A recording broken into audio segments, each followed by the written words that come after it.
చూద్దాం. ఈ కరీంనగర్ గడ్డ మీద నుంచి శ్రీమతి సోనియా గాంధీ గారు మాట ఇవ్వడం జరిగింది.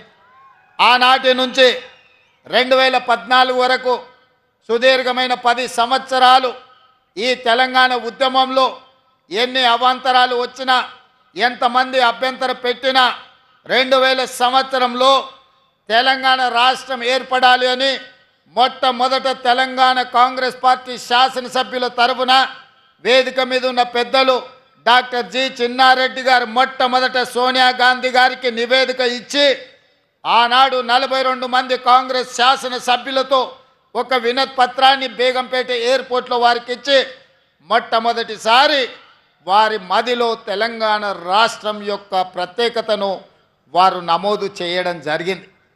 ఆనాడు వారు మొదలుపెట్టిన తెలంగాణ ఉద్యమం కొద్దిగా పెరుగుతూ తెలంగాణ రాష్ట్రాన్ని సాధించుకునే వరకు ఆ ఉద్యమం ఉర్రూతలు ఊగింది. ఇవాళ నేను గుర్తు చేయదలుచుకున్న పెద్దలు బట్టి విక్రమార్క గారు, పొంగులేటి శ్రీనివాసరెడ్డి గారు వేదిక మీద ఉన్నారు.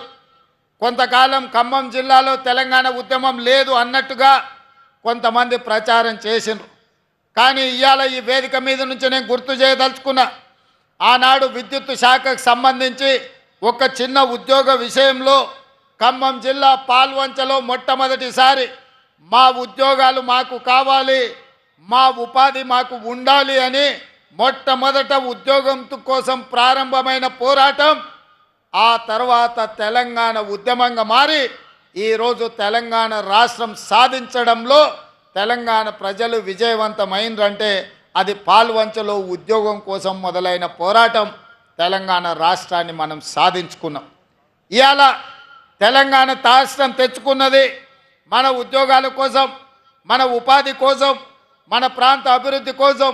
మన రైతాంగం వ్యవసాయం దండుగ కాదు, వ్యవసాయం పండుగ చేసుకోవాలన్న ఆలోచనతోటే తెలంగాణ రాష్ట్ర ఉద్యమం కొనసాగించింది. నేను ఇవాళ ఈ వేదిక మీద నుంచి గుర్తు చేయదలుచుకున్న నల్గొండ బిడ్డలు ఈ వేదిక మీద ఉన్నారు. ఆనాడు నిజాం సర్కారును నిజాం ప్రభువుల పైజామలు ఊడగొట్టి దిగంతాలకు తరిమిన సాయుధ రైతాంగ పోరాటానికి నల్లగొండ జిల్లా వేదికై రైతుల కోసం, భూమి కోసం, భుక్తి కోసం, విముక్తి కోసం ఆనాడు సాయుధ రైతాంగ పోరాటం ద్వారా తెలంగాణ రాష్ట్రము, హైదరాబాదు రాష్ట్రము విముక్తి జరిగింది. ఆనాడు రైతాంగం, సాయుధ రైతాంగం పోరాటం చేస్తే రాజ్యం నుంచి రాష్ట్రంగా మారి 69లో ఉద్యోగ ఉపాధి కోసం విద్యార్థులు, ఉద్యమకారులు ఉద్యమ బాటన పడితే ఉస్మానియా కాకతీయ యూనివర్సిటీలలో ఉన్న వేలాది మంది విద్యార్థులు, లక్షలాది మంది నిరుద్యోగ యువకులు స్ఫూర్తిగా నిలబడి ఈ తెలంగాణ రాష్ట్రం ఉద్యోగ ఉపాధి అవకాశాలు రావాలంటే మళ్ళీ తెలంగాణ రాష్ట్రం రావాలి అని వాళ్ళు వ్యక్తిగతంగా నష్టపోయి, ఉద్యోగాలు కోల్పోయి, పోటీ పరీక్షలను బహిష్కరించి తెలంగాణ ఉద్యమంలో ముందు బాగానే నిలబడి ఉద్యమాన్ని కాకతీయ, ఉస్మానియా యూనివర్సిటీల విద్యార్థులు నడిపి తెలంగాణ రాష్ట్ర సాధనలో వాళ్ళు ప్రత్యేకమైన పాత్ర పోషించారు.